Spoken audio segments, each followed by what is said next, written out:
Kembali lagi di channel Catatan Cacatan. Iya, di video sebelumnya Mimin bilang kita akan berjumpa lagi di tahun 2021. Sekarang nongol lagi. Ya, saat sedang menikmati akhir tahun di rumah dengan membaca artikel-artikel tentang Perang Dunia Kedua, Mimin menemukan sebuah kisah yang sangat menyentuh hati. Akhirnya Mimin tergerak untuk membuat video ini. Kisah ini tentang diari seorang gadis kecil Rusia yang bernama Tanya Savitseva. Diari ini memberi sudut pandang yang berbeda dari perang antara Uni Soviet dan Jerman. Tanya yang baru berusia 13 tahun harus melewati pengalaman yang menyayat hati selama pertempuran di Leningrad. Oke, simak sampai habis ya.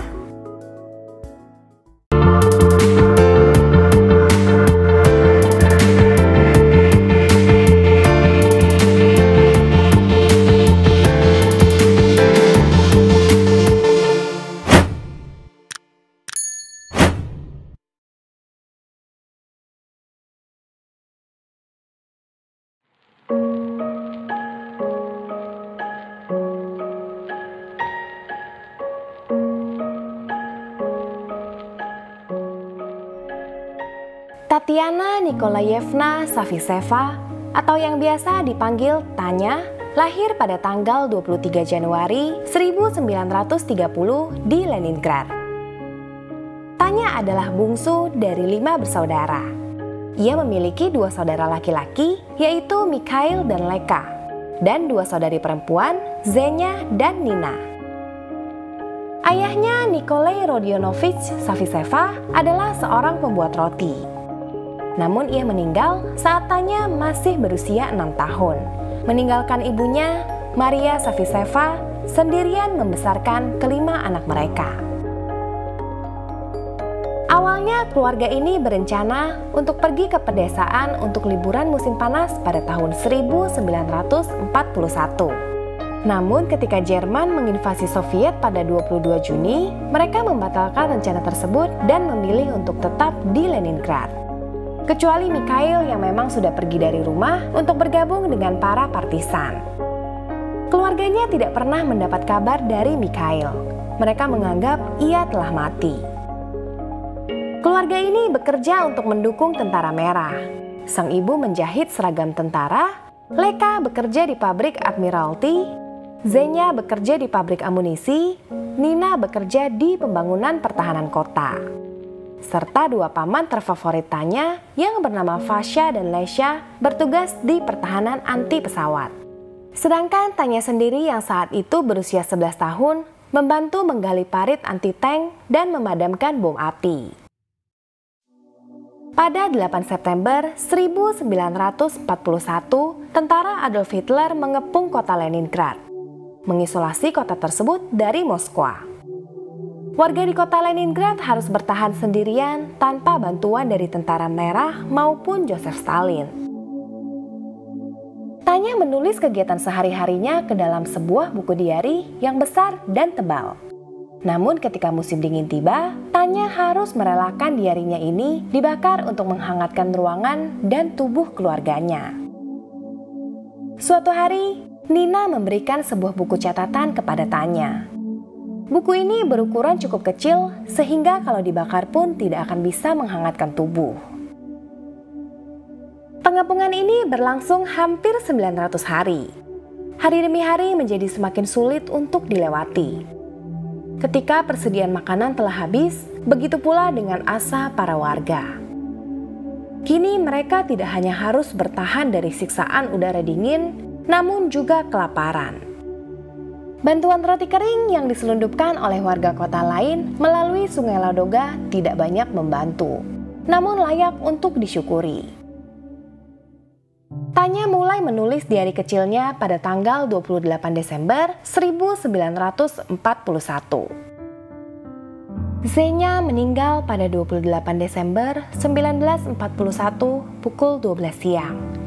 Sebuah kalimat singkat mengisi halaman pertama diarinya. Zhenya meninggal akibat kelelahan dan malnutrisi.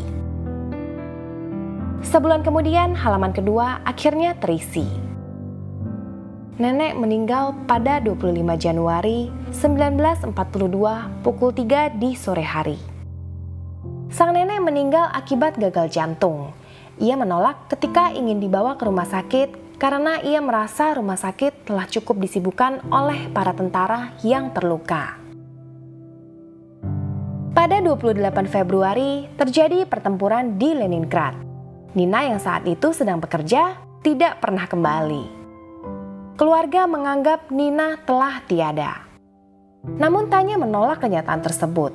Ia masih percaya bahwa kakaknya masih hidup. Maka ia tidak mencatat di buku diarinya. Leka meninggal pada 17 Maret 1942 pukul 5 di pagi hari. Halaman ketiga telah terisi. Paman Fasya meninggal pada 13 April 1942 pukul 2 dini hari. Paman Lesya 10 Mei 1942 pukul 4 sore hari. Mulai dari halaman ini, Tanya tidak mau lagi menulis kata meninggal. Paman Lesya meninggal akibat malnutrisi. Tanya sangat berharap halaman berikutnya tidak akan pernah terisi.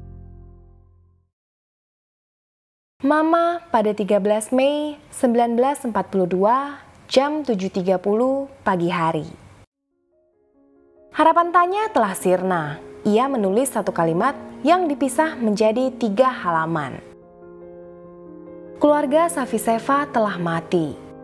Semua orang telah mati. Hanya Tanya yang tersisa. Tanya kemudian dibawa ke sebuah panti asuhan bersama dengan 140 anak lainnya. Seorang pengajar di panti tersebut menulis surat kepada Mikhail. Tidak diketahui bagaimana ia bisa mengetahui tentang Mikhail. Surat itu berbunyi, Tanya masih hidup, namun ia terlihat tidak sehat. Seorang dokter yang menjenguknya mengatakan bahwa ia sangat sakit. Ia butuh istirahat, perawatan khusus, nutrisi, iklim yang baik, dan yang paling penting adalah kelembutan kasih sayang ibu. Tanya dirawat di rumah sakit Satki. Namun ia meninggal 1 bulan kemudian, tepatnya pada tanggal 1 Juli 1942 di usia 14 tahun, akibat tuberkulosis usus. Setelah perang berakhir pada 1945, Nina kembali ke rumah. Ternyata pada saat pertempuran di Leningrad, Nina dievakuasi ke seberang Sungai Lagoda. Ia tidak punya kesempatan untuk mengirim kabar ke keluarga. Ninalah yang akhirnya menemukan diari Tanya. Sungguh Mimin sangat emosional ketika membaca kisah ini. Mungkin karena kisah ini merefleksikan keadaan Mimin saat ini. Di tengah masa pandemik, kami berdua kehilangan pekerjaan di saat kehadiran putri pertama kami telah dekat. Sehingga kami harus bertahan dengan tabungan yang seadanya. Ditambah lagi kami sedang dalam masa berkabung karena nenek kami baru saja berpulang. Kami tahu cobaan kami ini tidak ada apa-apanya dibandingkan dengan cobaan yang dihadapi Tanya. Dan kami tidak bermaksud untuk membandingkannya. Tahun 2020 ini memang terasa sangat berat, namun selalu ada hal yang bisa disyukuri. Ada 2 hal yang sangat Mimin syukuri di tahun ini. Yang pertama adalah channel Catatan Cacatan diterima oleh YouTube Partner Program dan terus berkembang. Mimin sangat-sangat berterima kasih kepada para teman-teman semua yang tanpa henti terus memberikan dukungan kepada kami. I love you so much guys. Dan kedua adalah hal yang paling Mimin syukuri, yaitu kehadiran malaikat pertama kami yang cantik, Eir Divorus. Ia adalah sumber kebahagiaan dan semangat bagi Mimin. Mimin juga berharap tahun 2020 ini juga memberikan teman-teman kebahagiaan untuk dikenang. Semoga teman-teman semua sehat selalu dan mari bersiap menyambut tahun 2021. Happy New Year guys! See ya!